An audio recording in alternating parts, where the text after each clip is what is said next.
Friends, and welcome back. In this video we are going to discuss about source stories, and now we are going to discuss the definition of short story. A short story is a work of prose fiction that can usually be read in a single sitting and focus on a single event or a sequence of related event with the aim of evoking a single effect or a mood. इसमें जो होता है कि आप इसको एक ही बार बैठने पे पढ़ के ख़त्म कर सकते हैं। इसका जो मोटो होता है वो किसी सिंगल सीक्वेंस से रिलेटेड होता है या किसी सिंगल मोटो से रिलेटेड होता है। मोस्ट ऑफ द टाइम जो शॉर्ट स्टोरीज़ होती हैं वो मिथिकल टेल्स पे होती हैं, फेरी टेल्स पे होती हैं, फेबल्स से रिलेटेड होती हैं and majority were handed down by oral traditions और इसका ओरल ट्रेडिशन में से यूज़ किया जाता है। After the discussion of the definition of short story, we are going through the element of short story as like the setting, characterization, characters, plot narrative and others also. So first is setting. In setting, the writer firstly mention about the time, place, geographical location, historical period. वो बताते हैं कि इसमें कौन कौन सी चीज़ें important होती हैं। इसके थीम भी कॉन्फ्लिक्ट और थीम भी इसमें होते हैं। And after that geographical location कैसा होगा, उसका रियल लोकेशन कैसा होगा एंड रियल टाइम क्या होगा, इन सारी चीज़ों को मेंशन किया जाता है। साथ ही साथ लैंडस्केप, क्लाइमेट, वेदर, टाइम और भी जो इम्पोर्टेंट चीज़ें होती हैं। After the setting, the writer decide the characterization. Characterization refer to the method an author use in order to develop or describe the main character or supporting character with the story. जो characterisation होता है इसमें जो writer होते हैं वो सबसे पहले डिसाइड करते हैं कि उसमें कौन से कैरेक्टर कैसा रोल प्ले करेंगे, जिसको दो पार्ट में वो डिवाइड करते हैं। पहला direct characterisation and second one is indirect characterisation. Direct characterisation में the character is revealed either through the narrator of the story, through another character with the story, or the main character reveal expect the attribute himself. And जो indirect characters होते हैं उसमें different different तरीके से होते हैं, उनके various way होते हैं। Defining character appearance, defining character actions, behaviour, using dialogues, describing the reaction of other actors also. So after characterisation the most important thing is characters. किसी भी स्टोरी को लिखने के लिए राइटर जो होते हैं सबसे पहले कैरेक्टराइजेशन करते हैं। थीम, सेटिंग, ये सब डिसाइड करने के बाद वो कैरेक्टर्स को डिसाइड करते हैं कि कैरेक्टर्स कैसे होना चाहिए।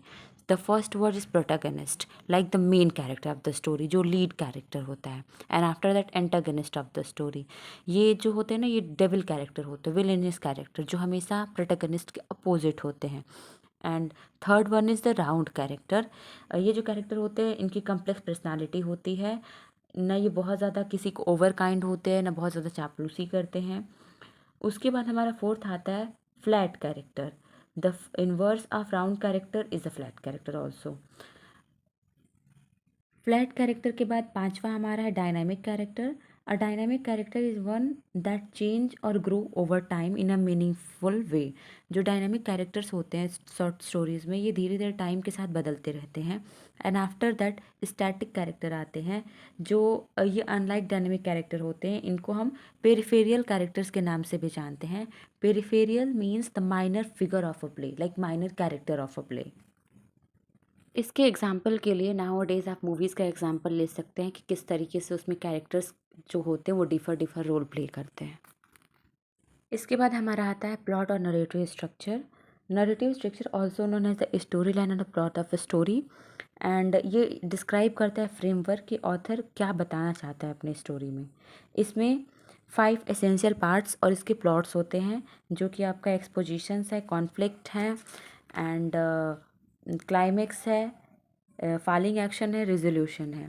तो जो एक्सपोजिशन होता है, this is the beginning of the story where a character are introduced. The setting of the story is establish and background of the story set. जब किसी भी मूवी को स्टार्टिंग करने से पहले हम देखते हैं उसका बैकग्राउंड क्या है, स्टोरी क्या है।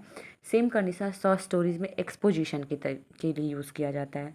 उसके बाद सेकेंड हमारा है conflict. In conflict as we show that the fight between the hero and the villain. So in conflict also the conflict between the protagonist and antagonist।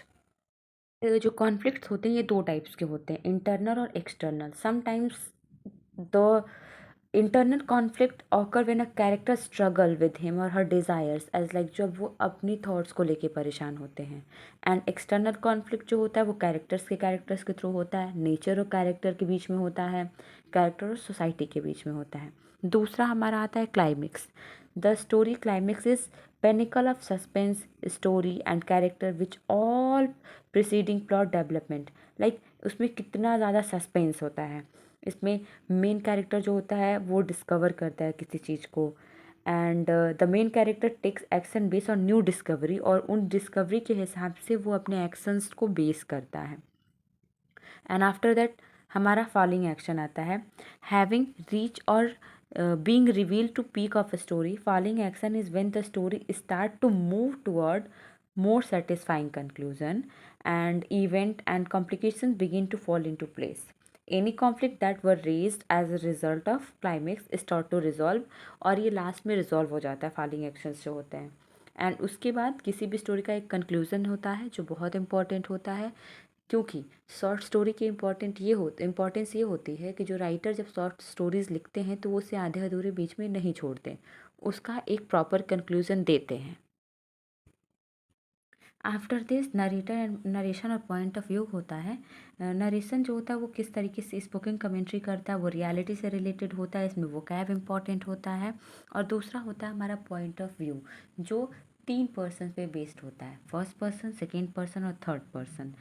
First person point of view of one character is narrating the story, I, जैसे कोई story को narrate कर रहा है, second person जिसके सामने किया जाता है, and third person point of view when the narrator is telling a story about character use a third person pronoun, and यहाँ पे किसी थर्ड पर्सन को यूज़ करते हैं। उसके बाद theme of the story. A story theme is underlying message also known as the big premises. Like जो writer अपनी राइटिंग की क्या थीम होती है, उससे क्या मैसेज दिया जाता है, और उसके कुछ इंपॉर्टेंट थीम्स हो सकते हैं, as like love is blind, overcoming hardship, coming of the ages. Love पे बेस पे हो सकता है, आपके बिलीफ के बेस पे हो सकता है, एफ्रेड टू चेंज के बेस पे हो सकता है, there is a lots of themes. तो राइटर उसमें से कोई एक चूज़ करता है। And after that, style comes. A story style refer to author use of vocabulary. The author word uses, sentence, form, figurative expression. Like किस तरीके से vocab वो यूज़ करते हैं अपनी राइटिंग में, कौन सा स्टाइल यूज़ करते हैं, क्योंकि किसी भी राइटिंग के लिए बहुत फॉर्म्स ऑफ राइटिंग स्टाइल होते हैं। So what would the writer prefer, ये इम्पॉर्टेंट होता है। Thank you so much for watching the video. Please like, share and subscribe with your friends.